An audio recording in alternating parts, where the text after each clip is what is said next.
Good morning, and welcome to the First Religious Society Unitarian Universalist in Newburyport, Massachusetts. My name is Justin Murphy Mancini, and I have the honor and pleasure of serving as your Director of Church Music. We are living in challenging times. Forces press upon us that suggest that we best live in fear, separation, and blame. Instead, we choose to come together as a church community committed to love, peace, and justice. Our core values are authentic connection, courageous action, love, spirituality, and wonder.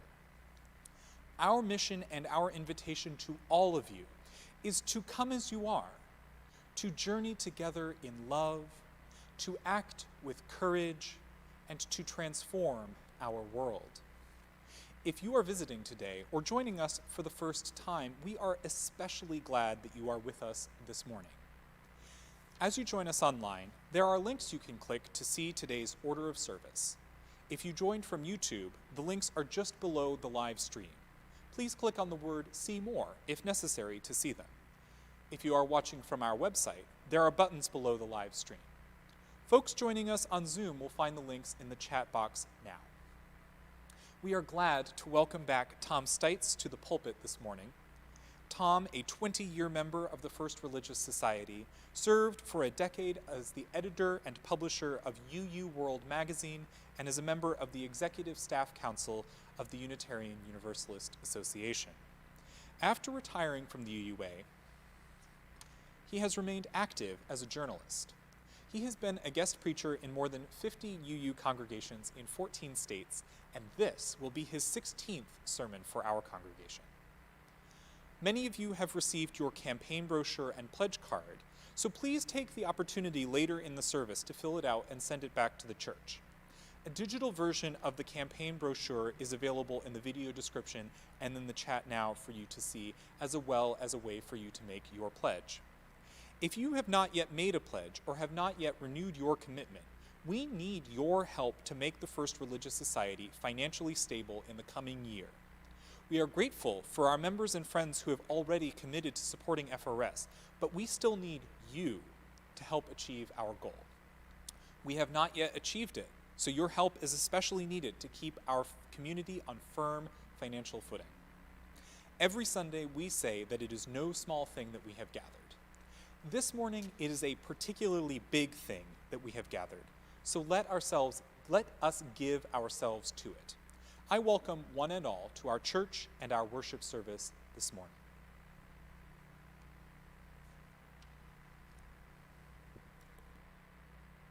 Democracy is the heart not only of our nation, but also the heart of our unusual bottom-up faith. Unitarian Universalism has no creed, no bishops, no hierarchy of any kind. In our faith, the highest authority is the members of our congregations. That would be you and me and others in the virtual pews of UU congregations from coast to coast and beyond. By vote, we members call ministers, approve budgets and bylaws, and elect boards to conduct our congregation's business. No one can overrule these decisions, not even our ministers. In our faith, there is no higher authority than the members and our consciences. The conscience is what separates us human primates from the other animals. In democracy, in all its forms, springs from the consciences of all of us in this congregation, all of us in this nation.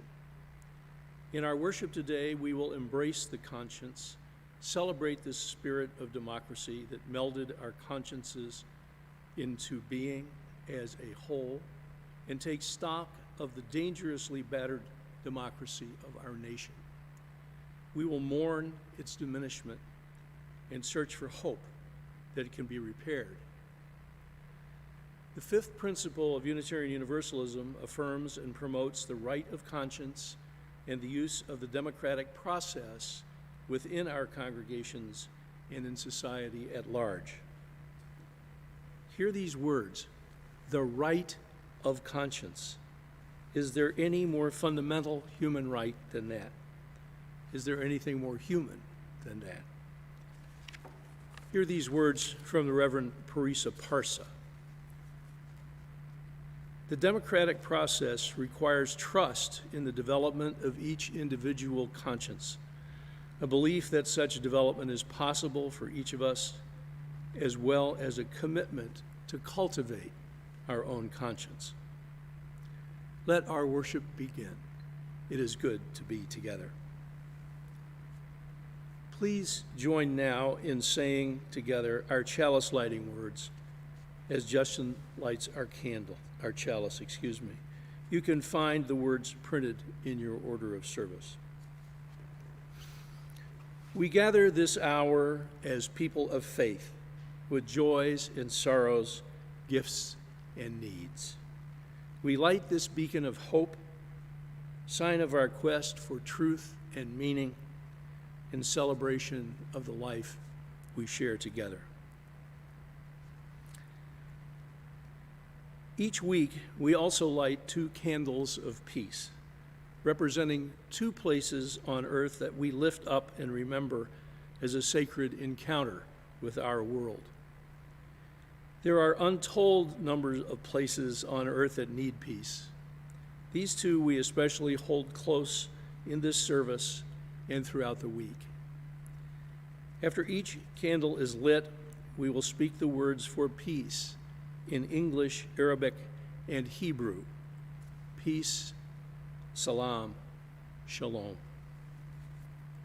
Our first candle is lit for Minneapolis, where Derek Chauvin is on trial for the murder of George Floyd, and where the people who live there are reliving the horrors of that day and struggling as citizens about what to do to fix their police department. Peace, salam, shalom.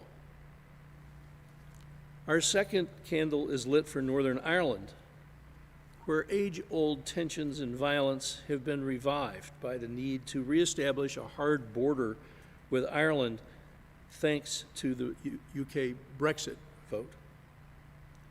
May their hard-won peace return. Peace, salam, shalom. This morning, we also light a candle of hope and remembrance in recognition of the COVID-19 pandemic. All those who are struggling for the economic security, all those fighting for their health, and all those who have lost their lives. We will light this candle each time we worship for as long as we live in this worldwide reality. Please join now in singing our opening hymn, number 391, Voice Still and Small.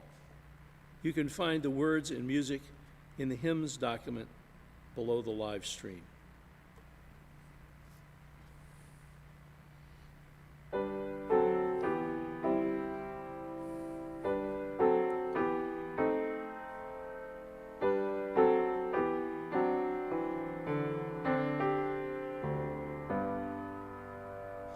Voice still and small, deep inside all, I hear you call, singing. In storm and rain, sorrow and pain, still will remain singing. Calming my fears, quenching my tears, through all the years singing. Calming my fears, quenching my tears, through all the years singing.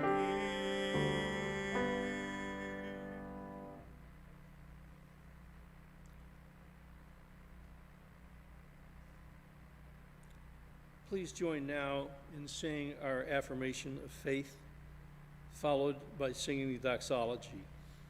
Both are printed in your order of service. Love is the doctrine of this church, The quest of truth is its sacrament, and service is its prayer. To dwell together in peace, to seek knowledge in freedom, to serve humankind in fellowship, to the end that all souls shall grow into harmony with the divine. Thus do we covenant with each other and with God.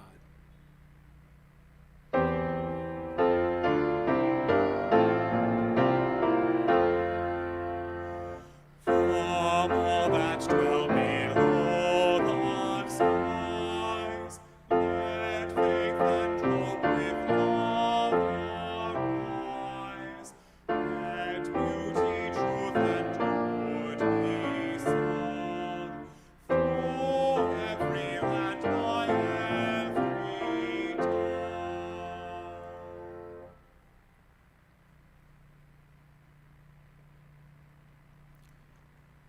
We will now hear from one of the groups that makes up our vibrant FRS community. Members of the short story group have contributed their experiences of this small group ministry. We hope that you enjoy hearing from this part of our community.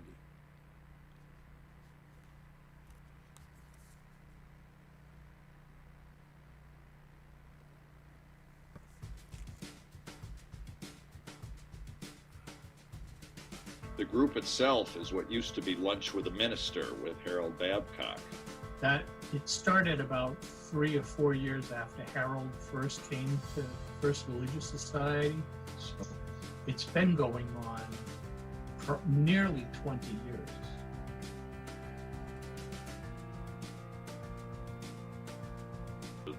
The participation when we were meeting at the church was typically, I don't know, I'm going to say 15 to 20 people. But reading literature in isolation, I think, is not particularly a good thing. You can, when you can discuss it, you get different points of view and see things that you never considered. Well, every meeting, I've learned, I came away having learned a great deal about the given story in terms of how what other people saw in the story that just went right by me.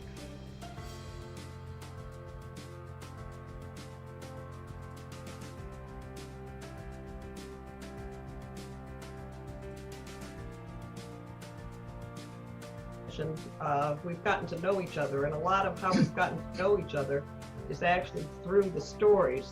There are situations, descriptions, words, as Greg was just saying, that trigger memories or experiences that we have, and we're usually pretty free about adding those to the conversation. And I think that's the main way that we've gotten to know a lot about each other's lives. I think we've all come to have a mutual respect for each other and for each other's opinions. It's one of the reasons I keep coming back. It's like I feel really comfortable with this group of people, and I can share my stories, and they feel comfortable sharing them with me. That's part of it. Big part. Speaking for myself, what I enjoy most about the group is where you can tell there's a certain amount of camaraderie. We kind of get to know each other. Probably not the first. It was not the first, but it was probably maybe the second group at the church that I got involved in. This was before I was a member, and it was always, yes, and it was very comfortable joining. You didn't feel like you were dropping into the middle of a closed club of any sort. But it felt very open. And at first, you know, I thought, Jesus, there's a lot of people here who know a lot about literature. But within short order, I felt perfectly comfortable speaking up, even though I knew less about short stories.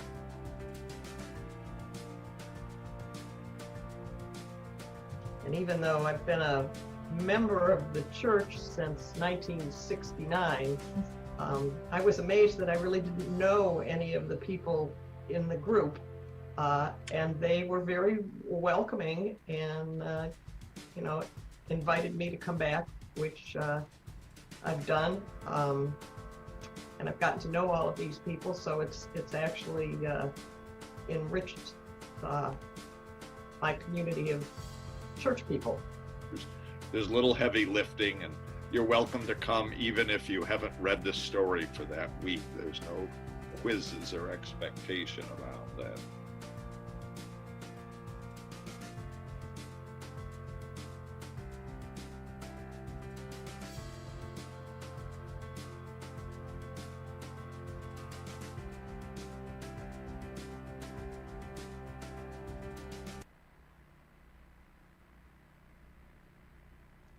This is the time in our service when the offering will be gratefully received. The generosity of our community is an essential ministry that supports the work of the church to live out our values, mission, and ends both in Newburyport and beyond. Each week, 50% of the Sunday offering not designated as a pledge goes to a local community partner engaged in important efforts to transform our region. The April Shared Collection will support the Unitarian Universalist Association. As has been the First Religious Society's commitment for decades, we share our collection this month with the Unitarian Universalist Association to further its work for justice in the larger world.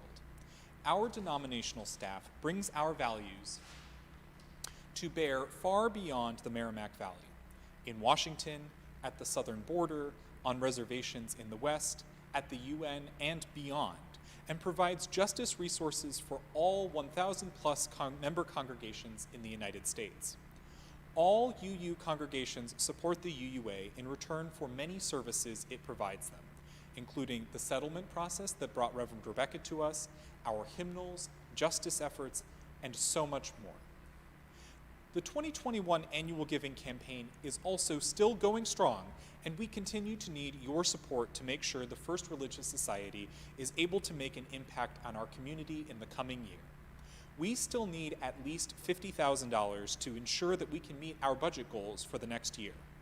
If you have not yet made a pledge or renewed your commitment this year, please take the opportunity today. A link to the pledge form will be available in the chat now. And I just wanted to remind all of us that you can also text a contribution by sending the word GIVE FRSUU to the number 73256. And of course, you can always mail a check to the church as well. Contributions from the weekly offering are down significantly this year due to our online worship format, so your generosity is especially appreciated at this time.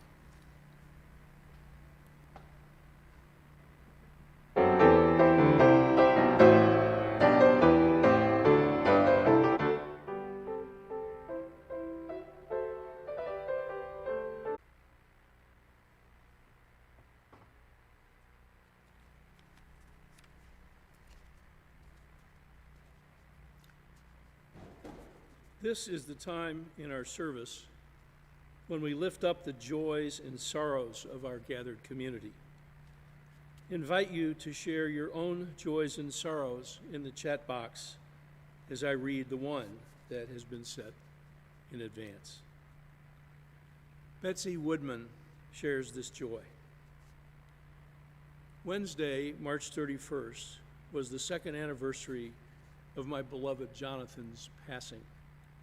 I'm in much better shape than I was last year in trying to reclaim a new single identity thanks to the support of our wonderful congregation and of Reverend Rebecca.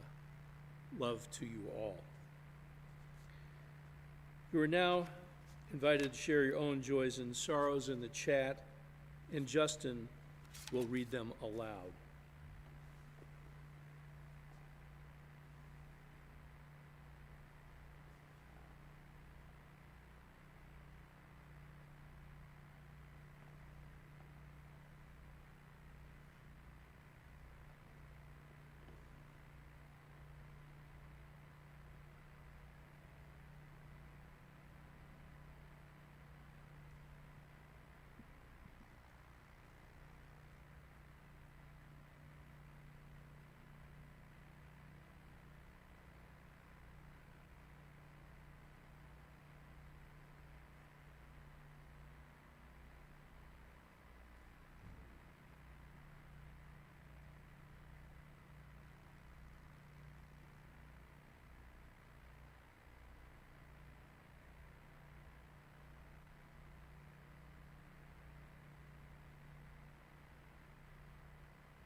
share a joy from Leslie Lawrence, who is grateful for this wonderful community and our staff that have helped us to hold each other and stay together during troubling times.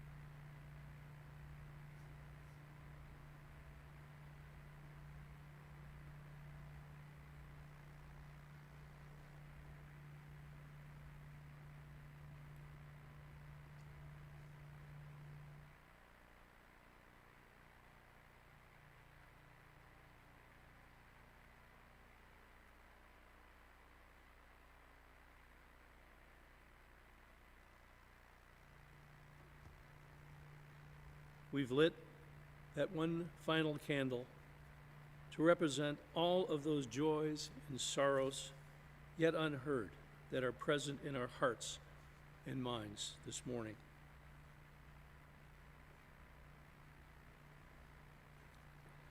Our reading this morning is excerpted from The Oversoul, the best-known essay of Ralph Waldo Emerson, a Unitarian minister and the leading voice of the Transcendentalist movement. These are his 1841 words, adapted slightly to incorporate today's gender-inclusive language.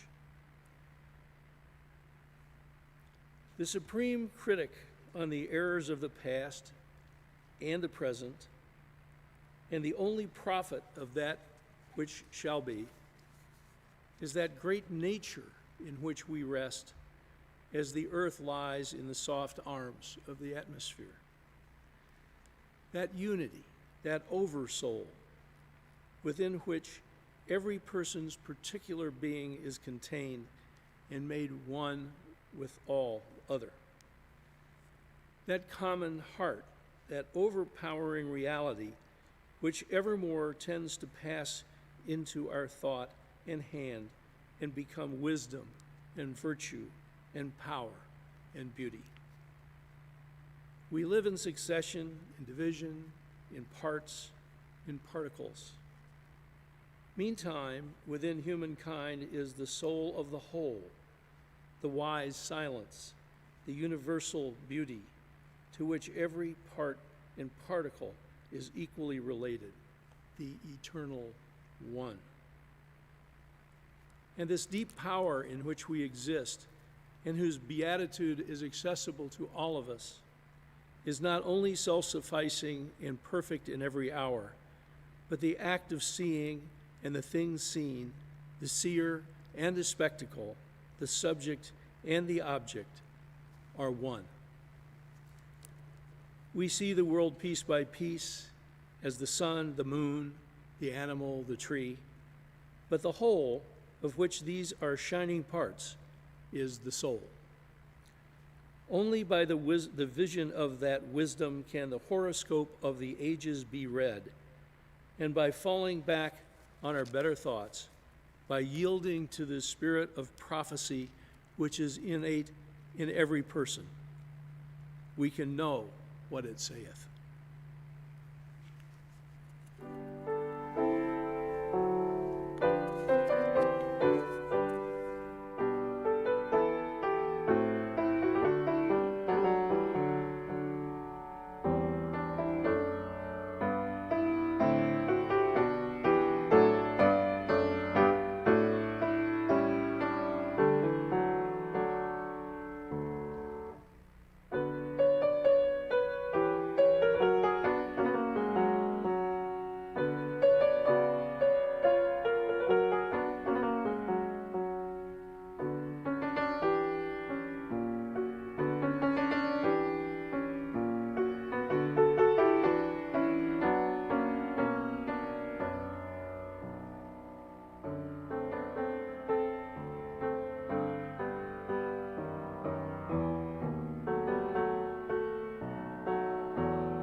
Let us come into a place of quiet in our hearts, to a place of meditation.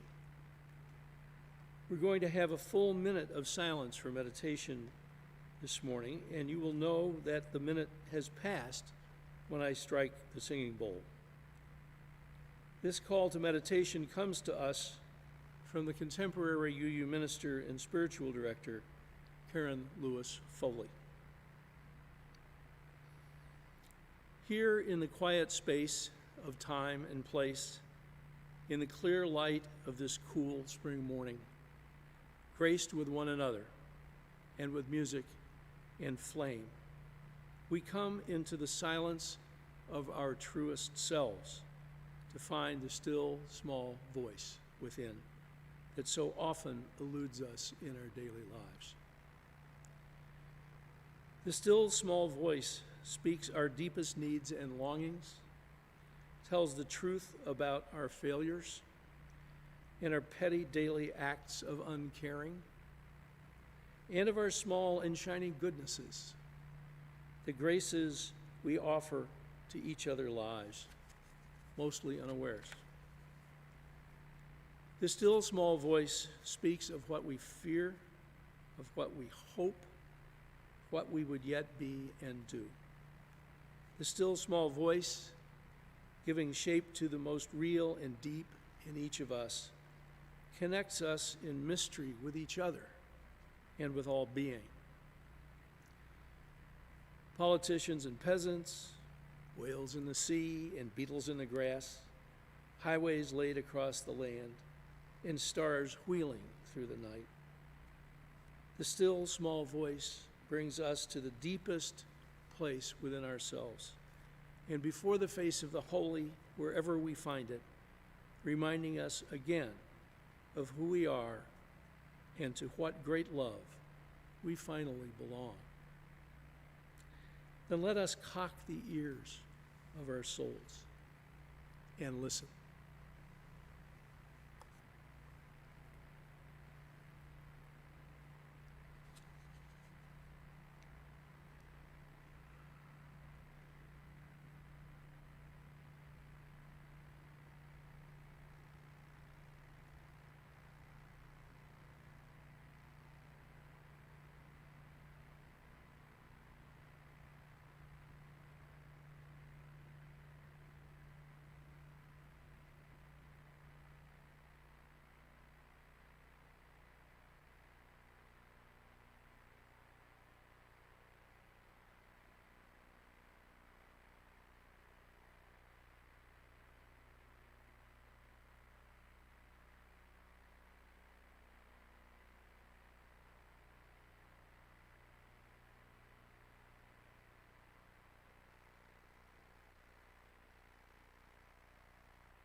So what is this still small voice? Is it God? Whatever or whoever that may be? The phrase, still small voice, comes from the Hebrew Bible. But it's hardly the only way that the God of the Bible speaks. Sometimes this God roars and shatters things. Is it love? Or perhaps God is love? That's central to how God is understood in our Universalist heritage. Is it our conscience, or is our conscience the voice of God, the part of God that is within us?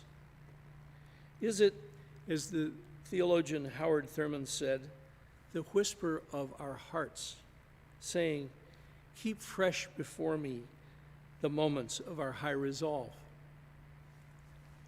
Whatever it is, I think it is safe to say that the still small voice is holy, something we yearn to hear in hope that it will help us improve our best selves and find higher moments of our high resolves, to help us draw better moral bounds for our actions, and help us work for better ethical bounds for our nation and the world.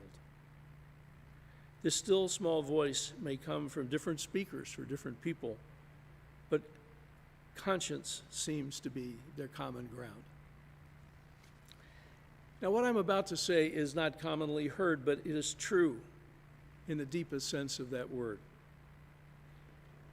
Conscience is the crucial ingredient of democracy.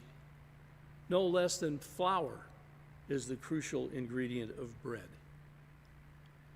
The authority that legitimizes a democratic government comes from the people, and this authority plays out through their choices of how to vote and how to apply their energy in pursuit of the great need to make the world better. These choices are determined by each citizen's conscience. A nation's democracy comes from the melding of all the still small voices of all its citizens. And the democratic foundation for this congregation and for all other Unitarian Universalist congregations comes from melding the still small voices of all our members. In the words of Ralph Waldo Emerson, this confluence of consciences is that oversoul within which every person's particular being is contained and made one with all other. Or to quote Karen Lewis Foley's words from this morning's prayer, the still small voice giving shape to the most real and deep in each of us connects us in mystery with each other and with all being.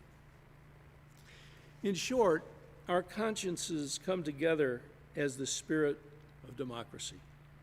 And these days, the spirit of our nation's democracy is terribly wounded and crying out for healing.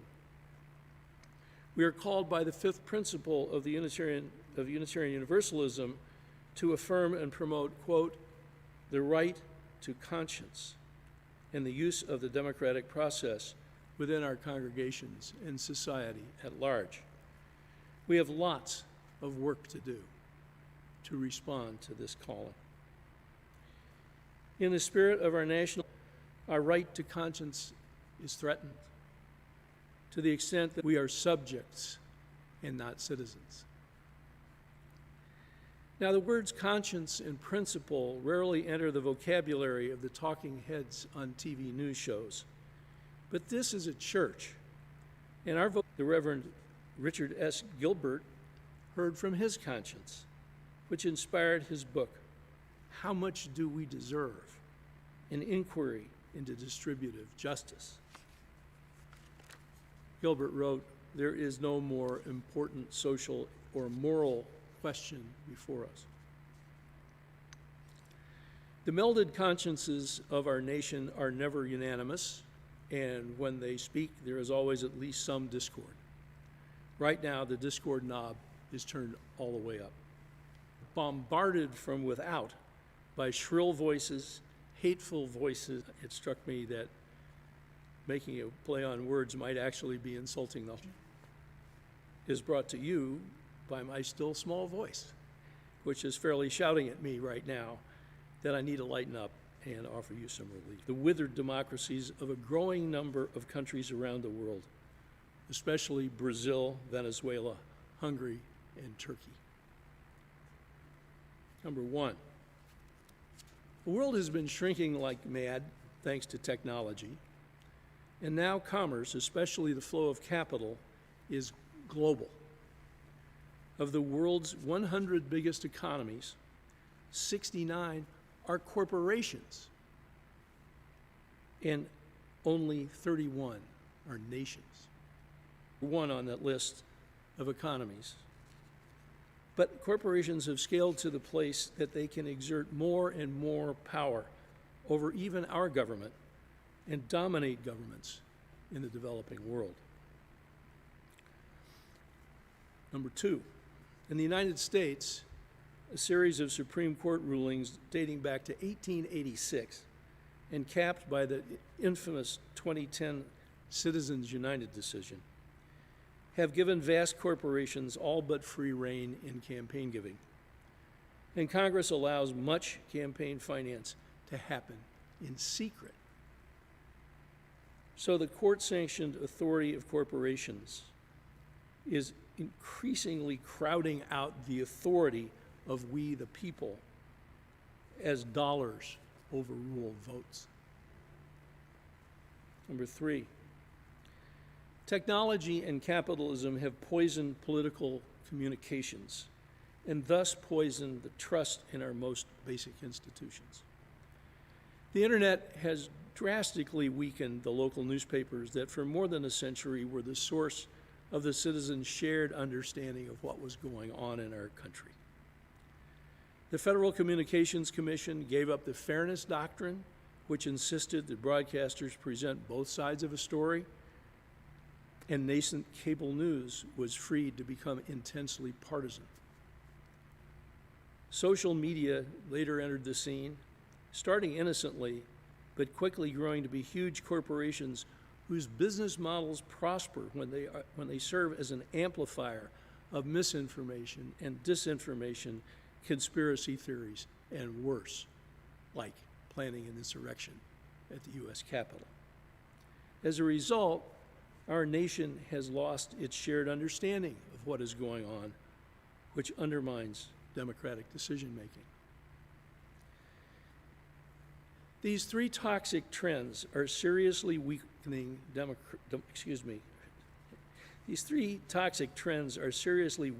democracy's structure, and the forces advancing the trends are vast and relentless.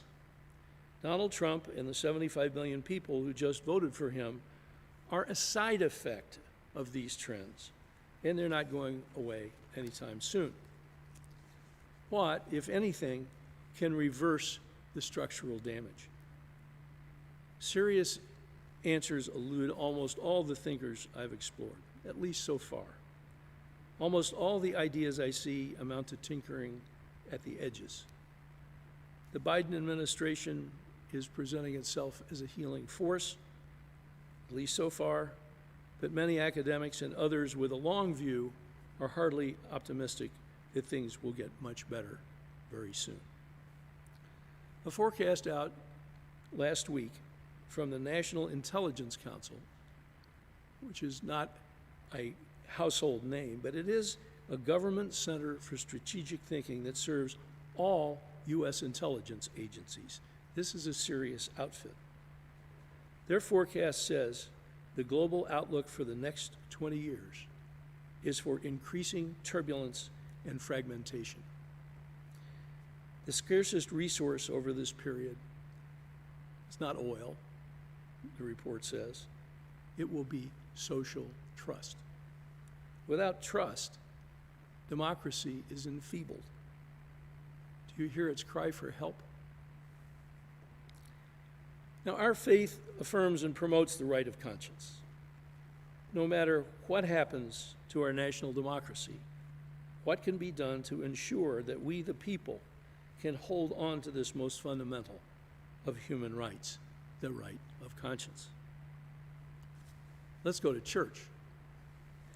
We adhere to an unusual faith, one that makes no demand that we believe in a particular deity or any deity at all. Instead, our faith puts faith in us, the members of this congregation and of all UU congregations, faith to have the holy good sense to make the decisions that help our congregations thrive, and, as former UUA President Peter Morales liked to say, to feed the spiritually hungry and house the religiously homeless. Our faith insists that the members of our congregations provide the authority that legitimizes our congregations, that we meld our consciences as members and do the best we can with our still small voices whispering in our ears.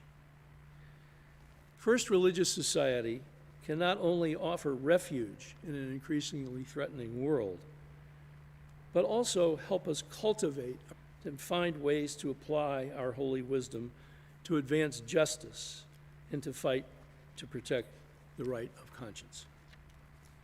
At church, we can find all kinds of ways to strengthen our consciences. Chalice circles, Julie Parker Amory's spiritual direction group, meditation and guided relaxation to help silence the noise that makes it hard to hear still small voices from within. And let's not forget Sunday morning worship of what defines us as human beings. May it be so. Amen. Please join now in singing our closing hymn, number 86, Blessed Spirit of My Life.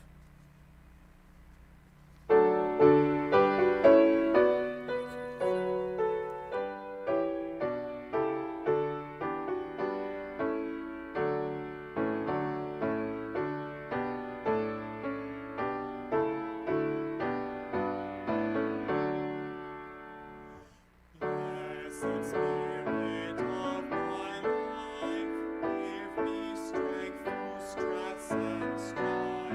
Help me live with dignity. Let me know serenity.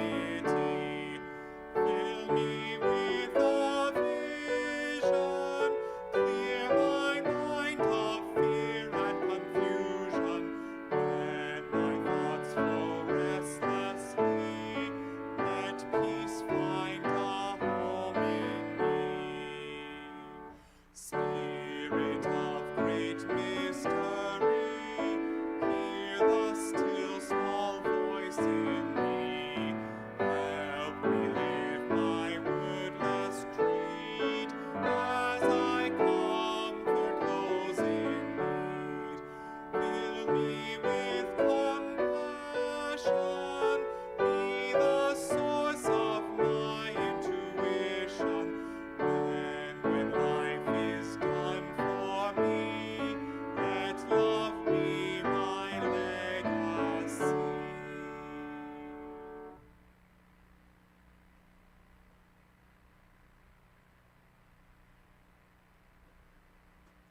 Please join now in saying our unison benediction as Justin extinguishes the chalice. May the love which overcomes all differences, which heals all wounds, which puts to flight all fears, which reconciles all who are separated, be in us and among us, now and always. Conversation. Let's again embrace silence for a few seconds at least, to remind us that the still small voice is always there, if only we will needs, and something our nation and world are crying out for in need.